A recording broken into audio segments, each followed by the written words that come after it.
think we'll go ahead and get started. I wanted to welcome everyone to the Fresh Air Campus Challenge webinar, An Introduction for Partners. I am Molly Reese, ORISE Tobacco Fellow with the U.S. Department of Health and Human Services in Region 10, and I am accompanied today by Rear Admiral Patrick O'Carroll, Assistant Surgeon General and Regional Health Administrator, also of HHS Region 10. And I want to thank you all for joining us today. I have placed this call in listen-only mode to cut back on any background noise or anything that we may hear through the phone. And we'll go ahead and get started. To lay out what the next hour or so will look like, Patrick will be providing background to this tobacco initiative and providing a little more context for this work. Then I will describe in detail what the Fresh Air Campus Challenge is, what it means to be a Fresh Air campus, how campuses can sign up, and the benefits of participation. Then I'll describe what types of activities we have planned over the coming months and how you all can use this challenge to advance smoke or tobacco-free campus policies on campuses you may be working with. Then we will take all the questions at the end during our Q&A session. In addition to the online chat feature where we will be collecting some of those questions, we'll also open up the phone lines for anybody who wants to ask questions over the phone. So without further ado, I will hand it over to Dr. O'Carroll. Hey, everybody. Thanks for joining us today. I'm just going to do a couple of slides here just to set this up, and I'm probably preaching to the converted, but it's a good idea, I think, to make sure we're all on the same page. If you look at the first two bullets of this slide, I find this personally just incredibly compelling. If you want to do some good with your life and you want to do it in the realm of health, you can get a lot of bang for your buck by focusing on those factors that lead to a lot of disease and death. And the truth is that smoking to this day, despite progress we've made in reducing the prevalence of smoking, it remains the leading preventable cause of premature death. Now, you hear that phrase tossed around a lot, heart disease is the leading cause of death, or, lung cancer is the second leading cause of death, something like that. But look at that upstream factor there, that fundamental factor.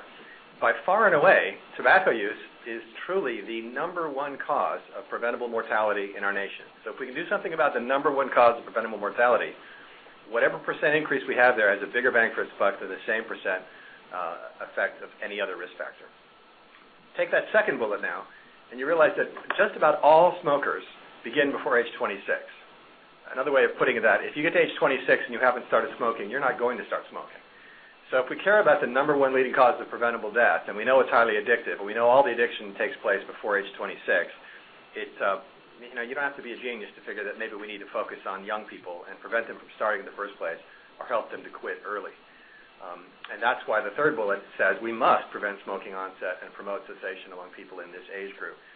If we miss that opportunity to prevent or interrupt tobacco use, we've really missed our single best opportunity to improve lifelong health for generations of people, both in their youth and later on in their life. Now, institutions of higher education are uniquely positioned to be able to influence tobacco use behavior. And it's not just that that's an important time for us to be vigilant. It's that we know that smoke-free campus policies actually work. Research tells us that 100% smoke-free policies are truly effective at reducing tobacco use because they prevent initiation, and they also make it easier for smokers to quit. Go to the next slide, please. This is not a new idea with us in the Northwest, although I have to admit that I'm new to this campaign. I really got excited about this about a year ago when we had this youth and tobacco town hall meeting. Molly was a big part of that, and a part of that meeting was on this movement that's growing, and it truly is a movement to focus on 100% smoke-free or tobacco-free college campuses.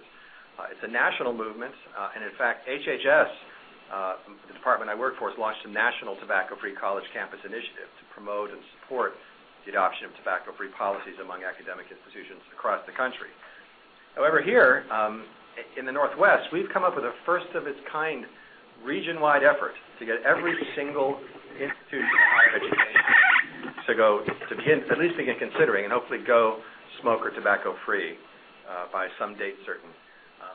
That's been kind of inspirational. I should tell you several other regions are thinking about doing the same thing, and they're working on whether they'll start. We're the first out of the gate, and I'd like us to be first to the finish line as well.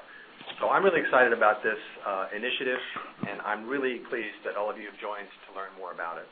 With that, let me turn it back to Molly. Great. Thank you, Dr. O'Carroll. I do also want to formally acknowledge our state partners with whom we've been collaborating closely with to develop and launch this initiative. Kirsten Aird with the Health Promotion and Chronic Disease Prevention Program in Oregon Public Health Division, Dana Deal with the State of Alaska Tobacco Prevention and Control Program, Ivy Smart with Idaho's Project Filter, and Paul Davis with the Washington State Tobacco Prevention and Control Program. These individuals have been really critical to this initiative, and we are so grateful for their continued partnership.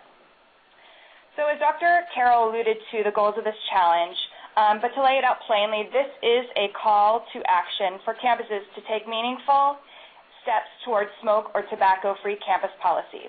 In the short term, our goal is to have all campuses of higher education in our 4-state region to begin or continue the process of going smoke or tobacco-free. We want all campuses to start that conversation, to explore what that process may look like on their campus, and to actively work towards policy. In the long term, we hope to have all campuses in Alaska, Idaho, Oregon, and Washington be 100% smoke or tobacco-free by 2016. Okay, so what is a fresh air campus?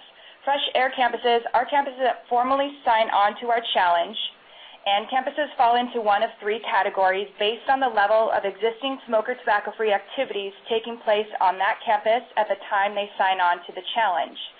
These 3 tiers don't represent the strength of a campus's policy, but rather where a campus is in their journey towards becoming smoke or tobacco-free. And our 3 categories, we have Fresh Air Bronze Campus, and these are the campuses that are just getting started on initiative. They've conducted few, if any, smoke or tobacco-free activities, and these campuses could be considered to be in more of an exploratory phase of the policy change process. They're interested in starting the conversation on campus and working to determine what a smoke or tobacco-free campus initiative may look like on their campus.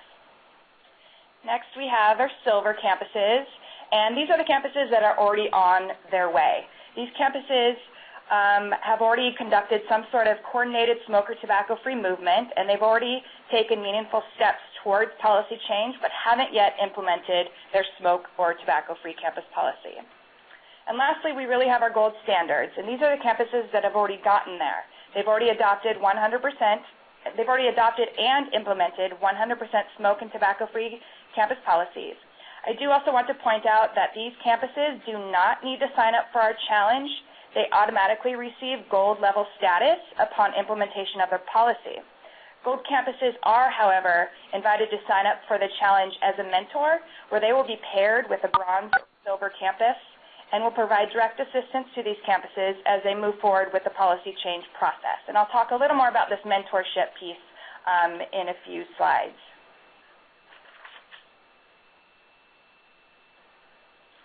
So what is a Fresh Air Campus Challenge? Signing up to be a Fresh Air Campus means a campus leader is committing their campus to conduct at least 2 activities by the end of the 2013 calendar year that help move their campus towards a 100% smoke or tobacco-free campus policy.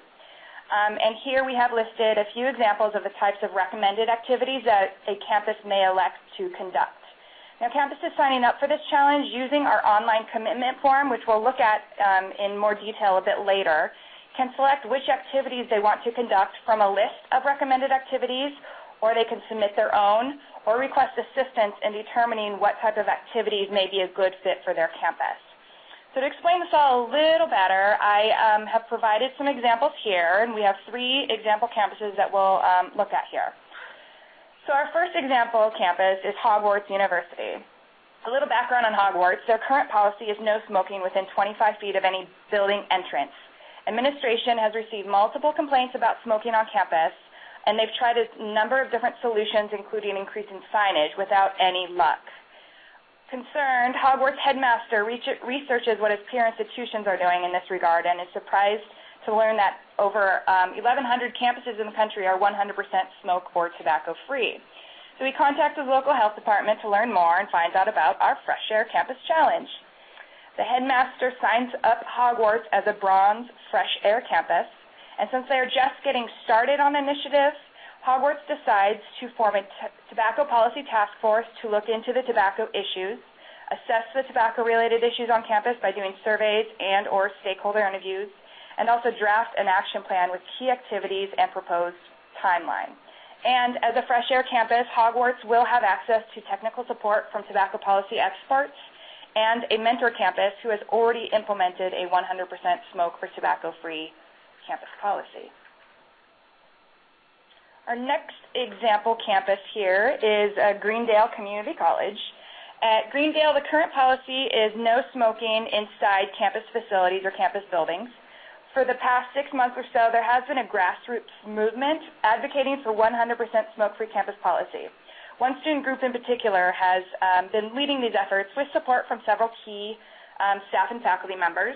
This group has collected student signatures in support of a new policy and has conducted a campus survey which showed overall support for a policy. These advocates can ask campus administration to sign on to the challenge as a Fresh Air Silver campus. By signing on to the challenge, it demonstrates a formal commitment from administration and helps to move their grassroots movement into a sanctioned campus initiative with backing from administration. As a Fresh Air campus, campus administrators may elect to conduct activities that build off the work the advocates had already begun.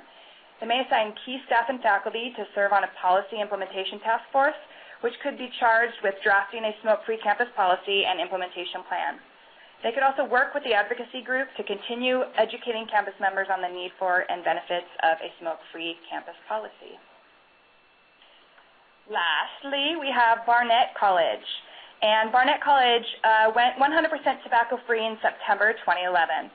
And as I mentioned before, Barnett automatically receives recognition as a Fresh Air Gold campus as part of a challenge. But we would invite Barnett to sign on to our challenge as a mentor.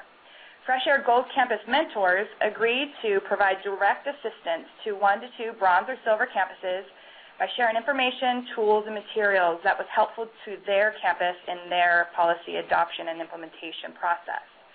We encourage mentors also to share this information about the policy change process with a broader network of campuses and partners by participating in our online collaborative site and during webinars or strategy sharing conference calls, which we'll talk about more in a few more slides.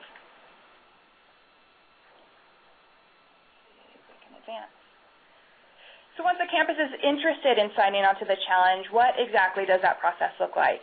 As I alluded to earlier, campus leaders or their designates may sign their campus up for the challenge. This includes executive members of administration, student government, staff and faculty senates, or boards of trustees or regents. So why these groups and not other advocacy groups or other individuals? Because campuses that have successfully gone smoke or tobacco-free cite that early, strong, and consistent support from campus leaders was critical to the success of their policy. And because these are the decision makers on campus and the ones who have the ability to directly influence policy, not to mention they have access to resources, both financial and people resources. And all of these elements can greatly increase the probability of a successful policy initiative. And I don't want to downplay, I don't want to downplay the crucial role that our grassroots organizers, the student, staff, faculty, and community advocates play in this. And these are really the movers and shakers who are often the ones who bring the issue to the attention of campus leaders and play a critical role in the policy change process. And in my experience working with campuses, and I've met many of these advocates, and they're always such passionate individuals who are really willing to take a stand against tobacco use and stand up for what they believe in. And they spend countless hours working to organize the campus community and educate campus members about the importance of taking on tobacco and advocating for this policy change. But I've also seen instances where without that buy-in and support from administration, these advocates can get burnt out. Students graduate, staff and faculty can move on to other projects, and the initiative unfortunately loses steam. So gaining that buy-in from campus leaders is critical in sustaining the movement and advancing the policy on campus. So once you have a leadership body interested in signing on to the challenge, how do they do that? Well, we have an online commitment form that campus leaders or their designates can complete. Campuses can also feel free to contact me directly, and I'd be happy to walk them through the sign-up process. And we'll look now at the online commitment form. So this is what leaders and or their designates will see when they actually sign on using our online commitment form. And I'm sorry, I'm not technologically advanced enough to be able to go directly to the website, so we'll have to deal with just having some screenshots here. So to give you a sense of what type of information we collect during that sign-up period, here is a screenshot of our introductory page. So we just collect some very basic information about the campus, name, what type of campus, whether it's university, community college, vocational school, and what state they're located in. On that same page, just a little further down, we do describe again who is eligible to sign up for the challenge. And then we do ask information about the campus leader that is signing up for the challenge, including their contact information.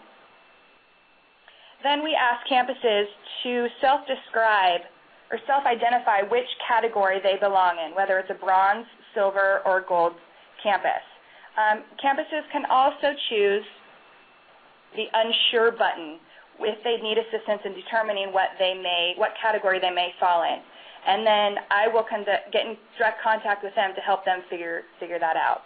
So for our example campus here, we have Hogwarts University, and they have identified as a bronze campus.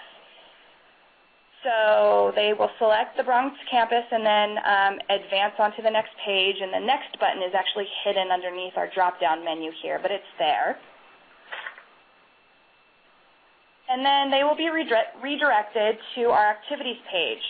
So the menu of activities listed here is dependent on which category the campus selected, whether it was bronze, silver, or gold. So this is the menu that bronze campuses would see. And here we've listed a set of recommended activities that are based on the experience of other campuses that have gone smoke or tobacco-free. And these are the types of activities that campuses just getting started typically conduct. So as I mentioned earlier, campuses may select from activities from this list of recommended activities. They may write in their own, or they can also select unsure they need assistance to determine, in which I will conduct some immediate follow-up and help them try to figure out what activities may be a good fit for their campus. When they have identified 2 activities, they will go onto our final page in which we collect basic information about any technical assistance needs they anticipate needing, and then who the primary point of contact will be.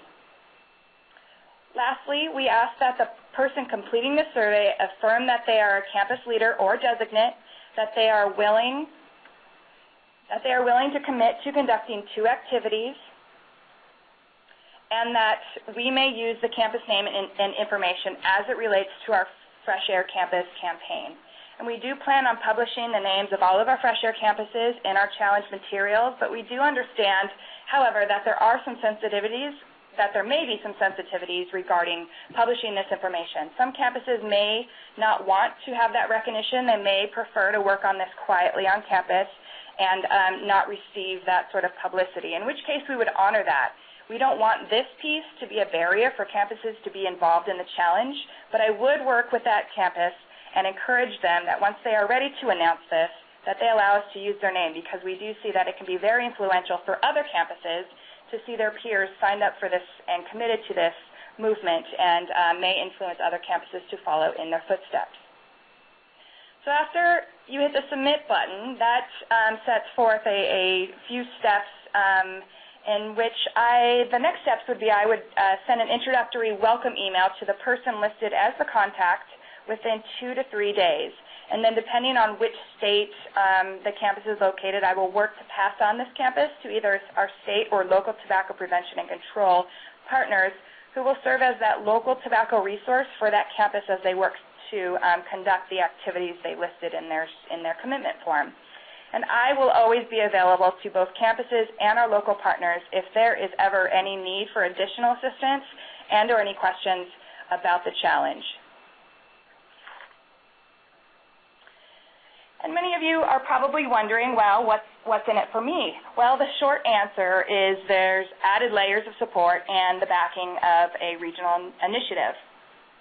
Fresh Air campuses will receive technical assistance and mentorship from local, state, and federal tobacco policy experts, in addition to direct assistance from a campus that has successfully implemented a policy. Technical assistance may take the form of sharing tools and materials like sample policies, campus surveys, educational materials, and providing advice and guidance and or connecting to other resources. Additionally, we're planning a series of webinars focused on specific topics related to just smoke and tobacco-free college campus policies. These will be quarterly, and they will be on a variety of different topics ranging from how you implement a policy, enforcement options, and cessation services and programming, and to learn, share, and connect with your peers who are also engaged in this work. Lastly, to be a part of a movement. As Dr. O'Carroll mentioned earlier, this is the direction that higher education is moving, and there will be a time when smoke and tobacco-free college campus policies are the standard, and this challenge works to make that happen in the Pacific Northwest by 2016. So now is really the time when campuses will have access to a robust set of resources and technical assistance providers to help them in their process. And on more of a personal/professional note, before I started here in HHS, I was actually working with the tobacco prevention program in public health, Seattle-King County, here in Washington, doing tobacco-free college work. And there was many times where I wish there was some sort of organized, collaborative tobacco-free campus movement. I knew there were other tobacco professionals working on this throughout the state and the country, and many campuses were too. And they all had very valuable lessons and tools and advice to be shared. But for the most part, it seemed that we all worked with campuses in our own jurisdictions, maybe connecting periodically with our counterparts in other parts of the state or country. But to me, it seemed like I was often working in a vacuum. This challenge works to change that. We are working to bring together everyone and to collectively work to advance smoke and tobacco-free campus policy. And there's really no need to reinvent the wheel when there are so many valuable tools out there.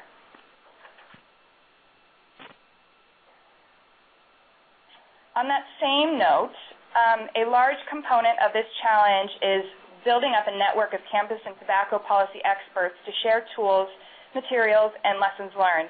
And as I mentioned, one of the things that I've learned over the years, and I've enjoyed so much, is the willingness of tobacco control advocates and campus advocates to share what they're doing, what's worked, what hasn't, share tools and materials with others. And this challenge works to promote that peer-to-peer networking and sharing. One way we're doing that is through our online collaborative site, aka the Fresh Air Campus Community, which is a membership-based website where campus and community advocates can access information, tools, post questions, share information, and just connect with your peers. And this is also where we will be posting the latest information on our challenge activities, tools, and learning opportunities. And I encourage you all to sign up to be a member of our Fresh Air Campus and join the discussion. And here you will see a link to signing up. And to talk a little bit about what we have planned for the next few months. Right now, the big push is to get campuses signed up to this challenge and tapped into the resources available to help move them towards policy. My office, Region 10 of HHS, will be sending out letters to campus leaders throughout the region, inviting them to participate in the challenge. These letters will go out in two waves. The first wave is to our gold campuses, and these are the campuses that have adopted 100% smoke. I'm sorry, I should specify they've implemented 100% smoke and tobacco-free policies.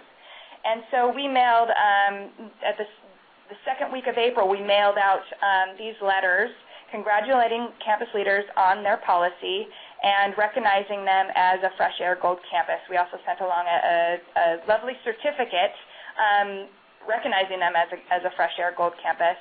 And in that letter, we also invited them to sign up to the challenge to be a mentor campus. The next wave of letters will be to basically the remaining campuses, and we will be sending these letters out by the end of May. And these letters will be an invitation to campus leaders to sign up to be a part of the challenge. So after those letters are mailed out, we will be working with our local and state partners to coordinate active follow-up with these campuses to ensure they've received the letter, answer any questions they may have, and offer ourselves as a resource.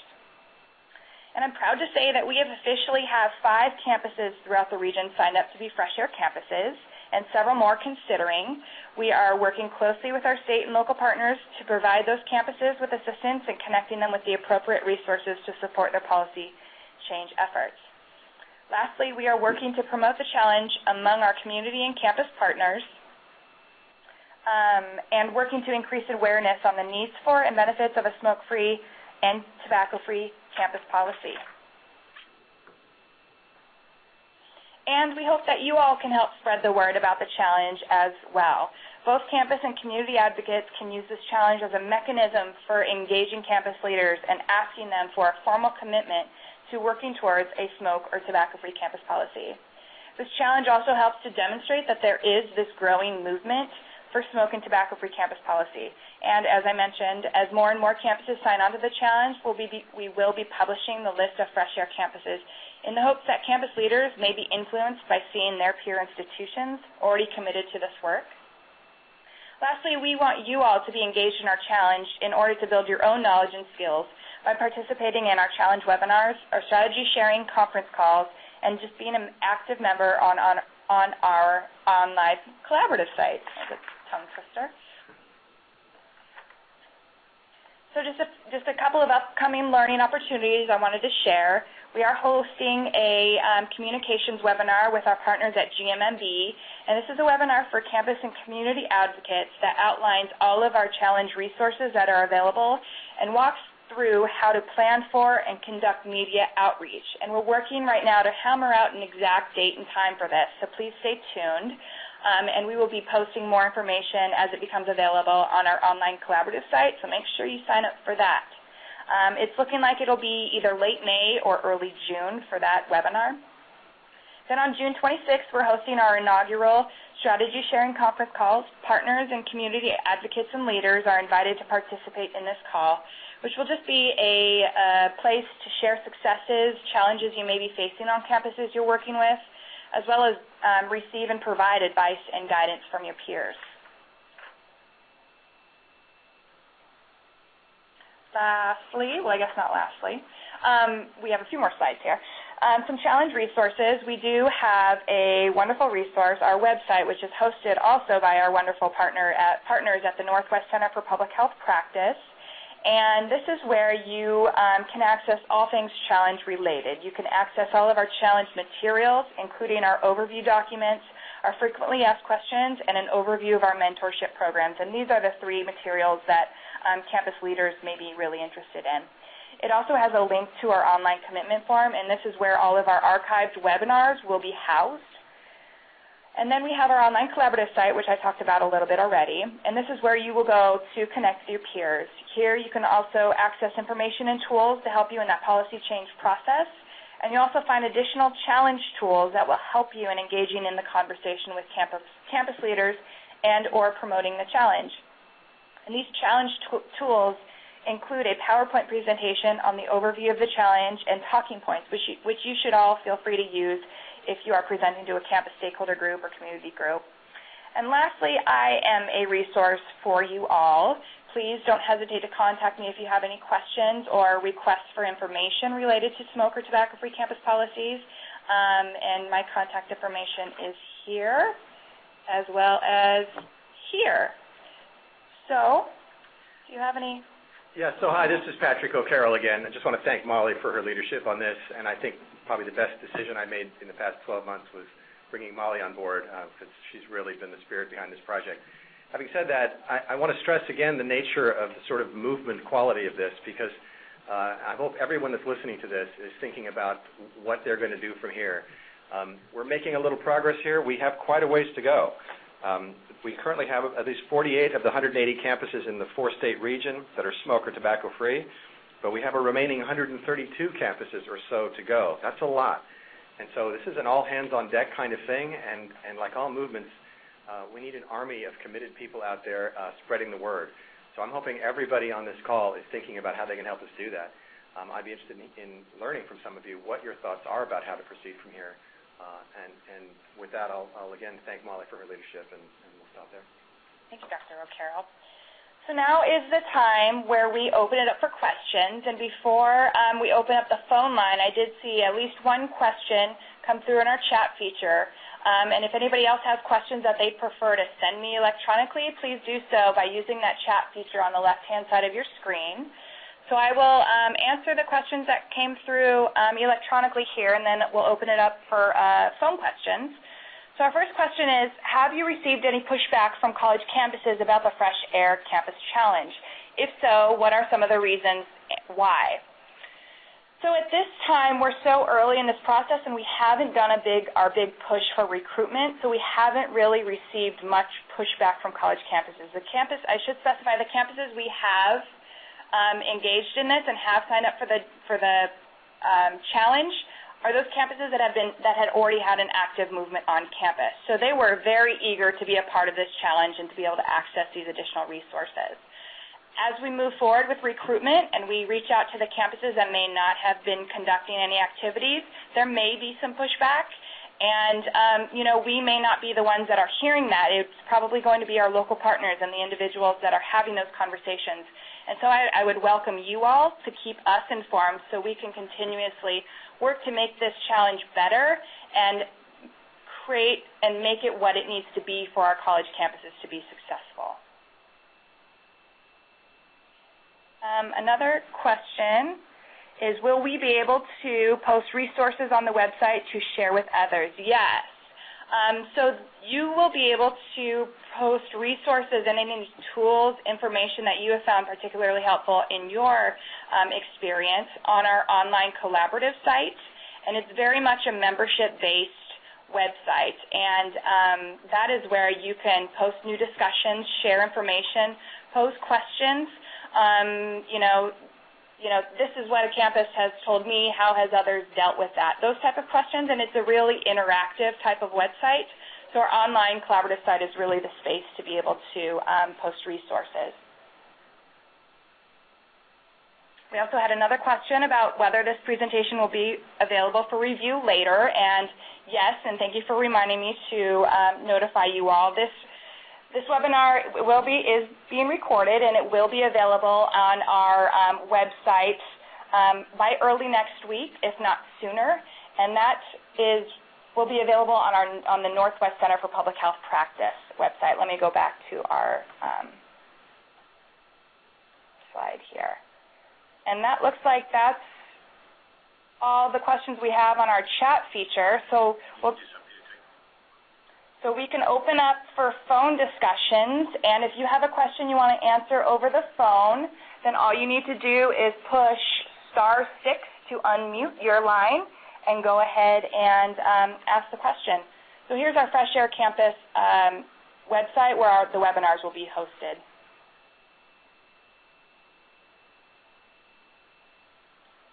So again, *6 if you've got any questions. Let me follow up a little bit while you're thinking about those questions. And say one thing I've heard about this challenge. When we first thought about doing it, one of our questions was, does it really add value? There are already people working on this.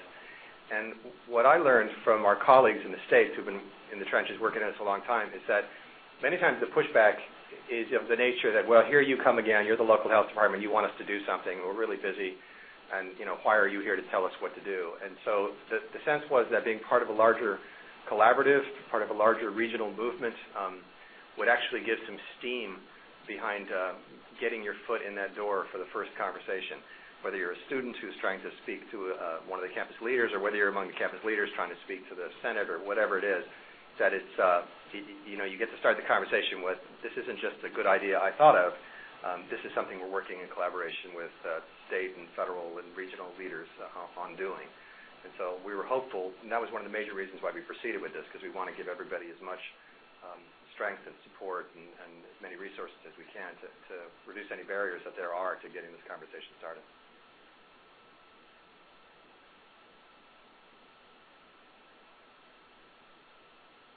I see an extra question there. Do you want to read that one? So we did have one more question come through on the chat feature, and it talks about how it has been difficult for our local partners to gauge how often to reach out to the colleges and give support and not push too hard with info. Any suggestions? And this is an interesting topic that I personally have dealt with in my work at the local level, and it is sort of a fine line you have to walk with offering yourself as a resource without becoming annoying and, having our campus partners say, oh, here comes the local health department pushing information on us.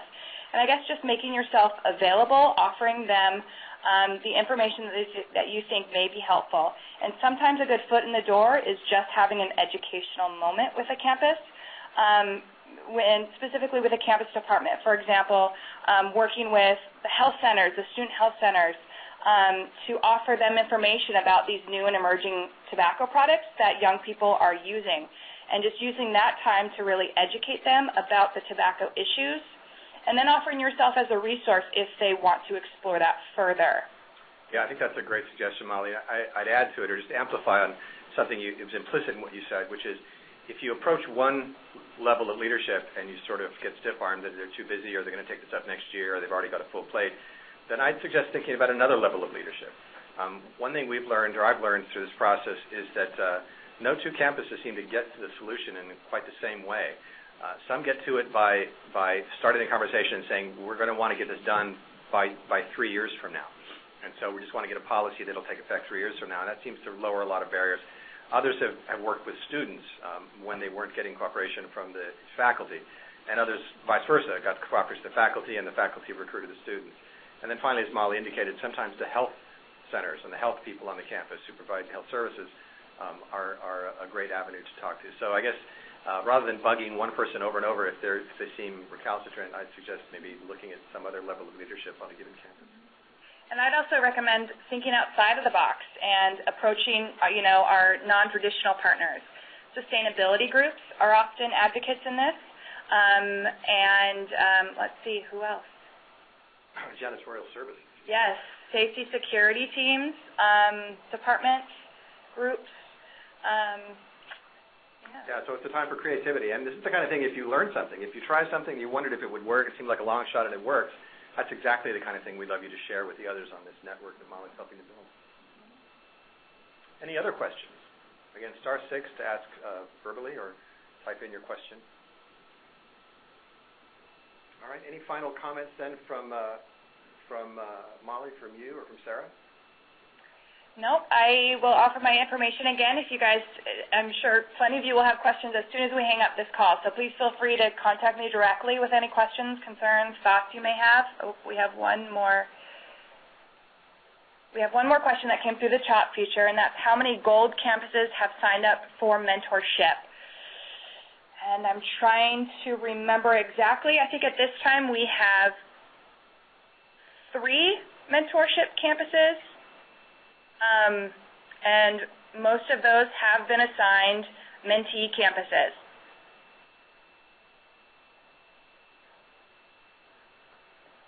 All right, folks, well, please keep in touch, and also feel free to share the URL. If you've got a colleague you were wishing was on this call, share the URL there at the Northwest Center so they can go see the resources that are available and maybe even watch the archived webinar from today. And I want to thank you again for joining us today. Again, please get in contact if you have any questions. And that concludes the webinar. That concludes the webinar. Have a great day, everyone. Bye-bye.